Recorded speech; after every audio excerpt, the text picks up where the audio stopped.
Hello दोस्तों, हम फिर स्टार्ट कर रहे हैं from question number 9। This is exercise 8.1 class 10। Right. इसके दो वीडियो हम पहले अपलोड कर चुके हैं, जिसमें क्वेश्चन 1 to 5 और 6 to 8 तक के क्वेश्चन थे। काफ़ी अच्छे क्वेश्चन थे, आप उसको भी चेकआउट कर सकते हो। पहले वीडियो में इंट्रोडक्शन है इस चैप्टर का, वहाँ से आपको पता चलेगा कि ट्रिग्नोमेट्रिक रेशियोज कैसे यूज़ होता है, कहाँ यूज़ होता है और किस तरीके से यूज़ होता है। तो चलिए स्टार्ट करते हैं from question number 9 without wasting our time. So now इसको इरेज कर लेते हैं and then will do question number 9।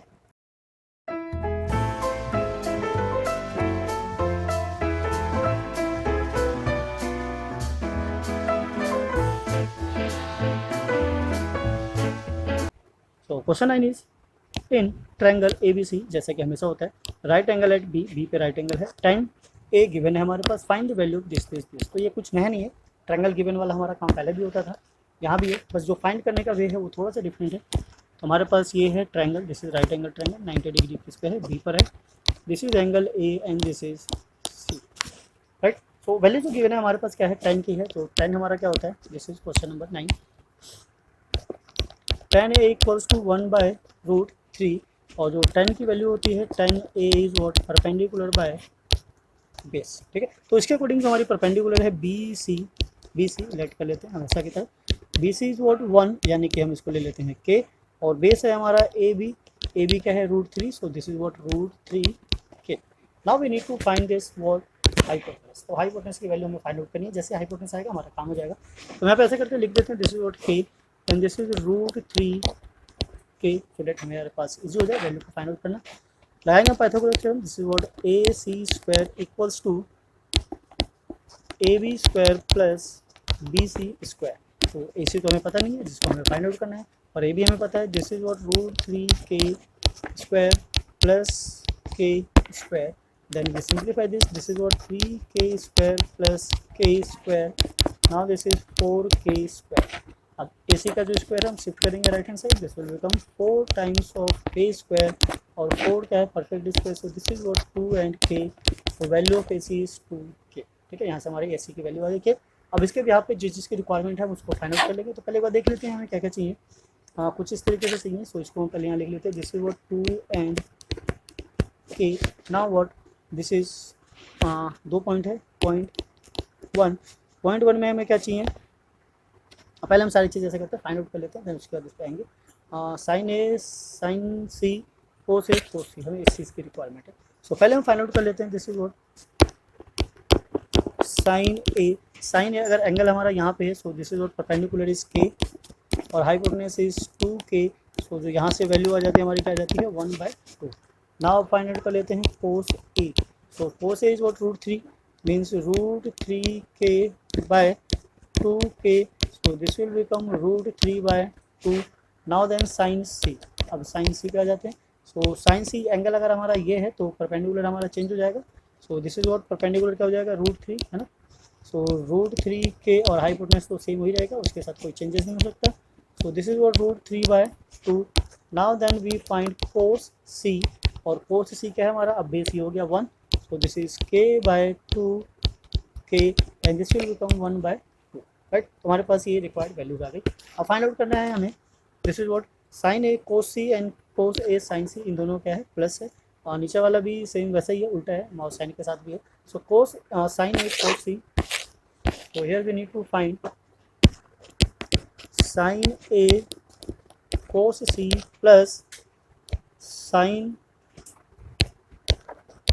अब एंगल उल्टा हो जाएगा सी एंड कोस ए। ठीक है, एक बार वेरीफाई कर लेते हैं, यही हमारी values. Cos A sine C, cos A sign, ठीक है। टर्म्स आगे पीछे हो सकता है, क्योंकि ये मल्टीप्लाई में तो इससे कोई फर्क नहीं पड़ता। This is part 1। साइन हमारा क्या है 1/2, तो 1/2 मल्टीप्लाई कोस सी क्या है 1/2 प्लस साइन सी क्या है √3/2 मल्टीप्लाई कोस ए हमारा √3/2। राइट, इसे सिंप्लीफाई करेंगे। सो 1 multiply 1 is 1, 2 into 2 is 4 plus √3 is 3 और 2 into 2 is 4। now then we simplify because denominator same है। so this is 1 plus 3 and this is 4/4 which is equals to 1। Right. तो यहाँ पे हमारी जो इसकी वैल्यू है क्या निकल कर आ गई, 1 आ गई। अब दूसरी की वैल्यू फाइंड आउट कर लेते हैं। दूसरा हमारा क्या है, सेकंड में क्या है, this is cos A cos सी, यानी कि कोस एक साथ है और दोनों साइन एक साथ है, साइन ए साइन सी। अब इसकी वैल्यू को फाइंड आउट करना है और चेक करना है कि दोनों की जो वैल्यू है क्या है हमारी। सो एक में तो हमारा आ गया 1, दूसरे में क्या आ रहा है ये फाइंड आउट करेंगे। दोनों के कोस पहले ही हैं, सो सेकंड पॉइंट ले लेते हैं यहाँ पे, दिस इज पॉइंट 2। दोनों कोस पहले है, so cos A and cos C minus sine A and sine C, right. So इसकी वैल्यू हमें क्या करनी है, फाइंड आउट करनी है। So we find this value, substitute, पहले हम इसकी वैल्यू सब्स्टिट्यूट कर लेते हैं। ले लेते हैं कोस ए क्या है हमारा √3/2 मल्टीप्लाई कोस सी है 1/2 plus this is what sine minus है, sorry this is minus sine A is 1/2 and multiply sine C is √3/2, right. And then इसको सिंप्लीफाई करेंगे, तो सिंप्लीफाई करने पे हमारे पास जो वैल्यूज आती है this is what √3/4 minus √3/4 which is equals to 0। तो यहाँ से जो इसकी वैल्यू निकल कर आएगी क्या आएगी 0। तो ये हमारी रिक्वायर्ड वैल्यू आ गई, या जो वैल्यू फाइंड आउट करनी थी उसकी वैल्यू है। सो आई होप आपको समझ में आया होगा, ज़्यादा कॉम्प्लिकेटेड नहीं है, सिंपल है। अब जितना जल्दी अच्छे से फॉर्मूलेस को रेशोज को लर्न कर लोगे उतनी ही जल्दी इसके वैल्यूज़ को भी फाइंड आउट कर पाओगे, राइट। सो ना इसी के साथ हमारा कंप्लीट हो जाता है क्वेश्चन नंबर 9। काफ़ी बढ़िया क्वेश्चन था, इंटरेस्टिंग था। ऐसे क्वेश्चन आराम से 3, 4, 5 मार्क्स में आ जाते हैं। तो ना इसी के साथ come to the question number 10। Question number 10 की बात कर लेते हैं। क्वेश्चन नंबर 10 क्या कहना चाहते हैं, there is a triangle, right angle triangle. तो ठीक है, हम बात कर लेते हैं पहले ट्रायंगल की। ये बना लिया हमने triangle, there is a triangle, this is right angle triangle. Q पे क्या है 90 डिग्री है। अब पी और आर हम किसी को भी कहीं भी ले सकते हैं। Sum of P R plus Q R, अब यहाँ पे दो साइड का सम गिवन है, this is what P R plus Q R which is equals to 25। Okay, now P Q भी गिवन है, this is what P Q is equals to 5। तो ये हमारा पी क्यू हो गया 5 और ये पी आर और क्यू आर का सम है, दिस इज व्हाट 25। ठीक है, इसको छोड़ देते।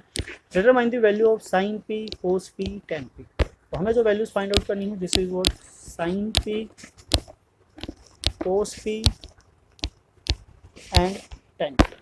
ठीक है, तो पी एंगल लेना है हमारा, ये एंगल है, इसके अकॉर्डिंग जो भी परपेंडिकुलर होगा सारा का सारा ये हो जाएगा। अगर हम पी को नीचे ले लेते तो हमारा काम ज़्यादा इजी हो जाता। चलो कोई बात नहीं, जब उस चीज़ को जान ले लिया।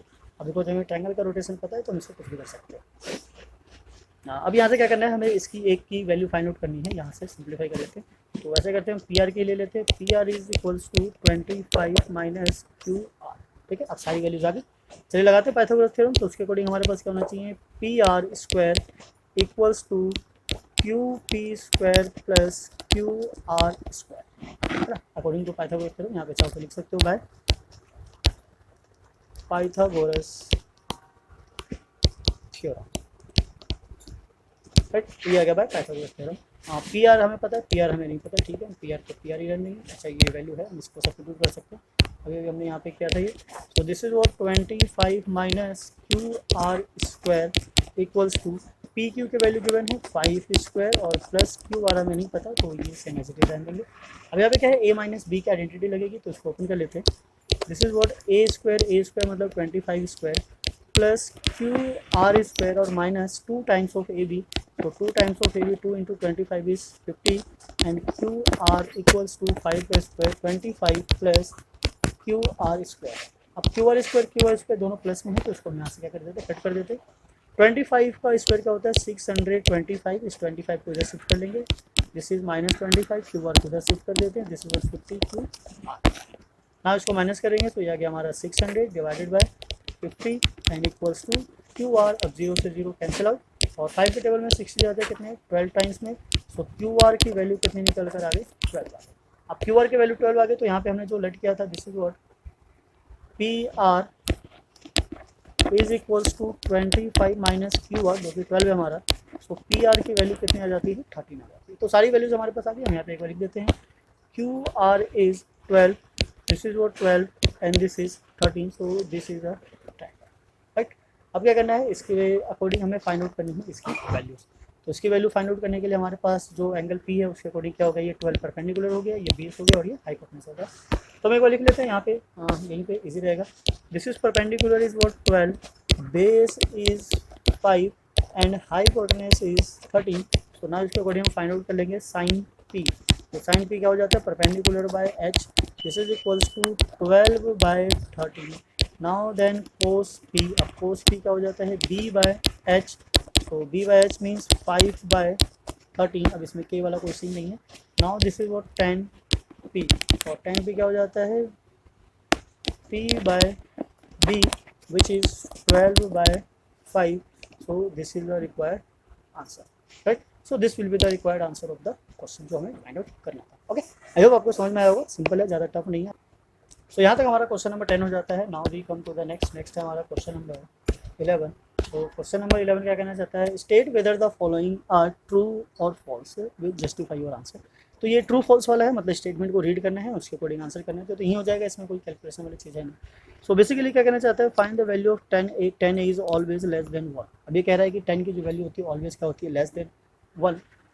तो हम देख लेते हैं, अभी हमने दो जगह 10 की वैल्यू फाइंड आउट की थी, ये रही एक 10 की वैल्यू, ठीक है, ये लेस देन 1 है, मान लेते हैं। दूसरा 10 की वैल्यू देखते हैं, एक और हमने फाइंड आउट किया था, ये रही 10 की वैल्यू, ये 10 की वैल्यू क्या है, ग्रेटर देन 1, ये तो ग्रेटर देन 1 है और ऊपर लेस देन 1 है। तो ऑलवेज तो नहीं होती, सम टाइम लेस देन 1 होती है और सम टाइम ग्रेटर देन 1 होती है। तो इसमें जो ऑलवेज वर्ड यूज़ किया है, इसकी वजह से ये क्या हो जाता है, फॉल्स हो जाता है, ठीक है। अगर ये बोलता है कि some time it is less than 1 और some time it is greater than 1, तो हम इसको एक्सेप्ट कर लेते हैं, और ऑलवेज की वजह से नहीं है, क्योंकि 10 कुछ भी हो सकता है। Now the next is sec 12 by 5 for some value of angle A. तो एंगल ए के लिए जो सेक की वैल्यू है वो क्या हो सकती है, 12 by 5। ये हो सकता है बिकॉज जो सेक होता है क्या होता है, h by p, और h is always greater than मतलब अदर टू साइड, तो ये क्या हो जाएगा हमारा 2 हो जाएगा, ठीक है, ऐसा हो सकता है। Now the next is cos a is abbreviation use for the cos second of angle ए। नहीं, cos जो होता है वो किसका होता है, cos साइन का होता है, ठीक है, cos साइन का होता है, और ये cos सेकेंड का कहना चाह रहे हो, तो भैया गलत कह रहा है, this is what false, right. Now the next is cot a is a product of, product का क्या मतलब बनता है, ये दोनों साथ में रखे जाते हैं, इसलिए प्रोडक्ट से कोई लेना देना नहीं, ये भी क्या है, फॉल्स है। ये cot a नहीं होती, ये मतलब एक नाम है पूरा का पूरा, cot मतलब उसके रेशो को रिप्रेजेंट करता है और एंगल जिसके साथ रिलेशन बनाना है, तो ये प्रोडक्ट नहीं है, अलग अलग चीज़ें हैं। सेकेंड है sin 4 by 3 for some angle theta. So यहाँ पे जो ये कहना चाह रहा है, जो साइन की वैल्यू होती है ऑलवेज क्या होती है, p by h होती है, और h क्या होता है, सबसे बड़ी मतलब साइड होती है किसी भी ट्रायंगल की। तो बाकी जो भी होगा, ये b होगा, ये भी लेस देन h होगा, और p ये भी लेस देन h होगा, तो ये कभी भी ऊपर वाला जो साइड है वो नीचे वाले से ग्रेटर नहीं हो सकता, तो ये भी क्या हो जाएगा हमारा फॉल्स हो जाएगा। तो ये हमारा क्या है, रीजन, राइट। तो इसी के साथ हम यहाँ पे एंड करते हैं, बाकी नेक्स्ट वीडियो में कंटिन्यू करेंगे नेक्स्ट एक्सरसाइज। जब तक के लिए जय हिंद, जय भारत, थैंक्स फॉर वॉचिंग।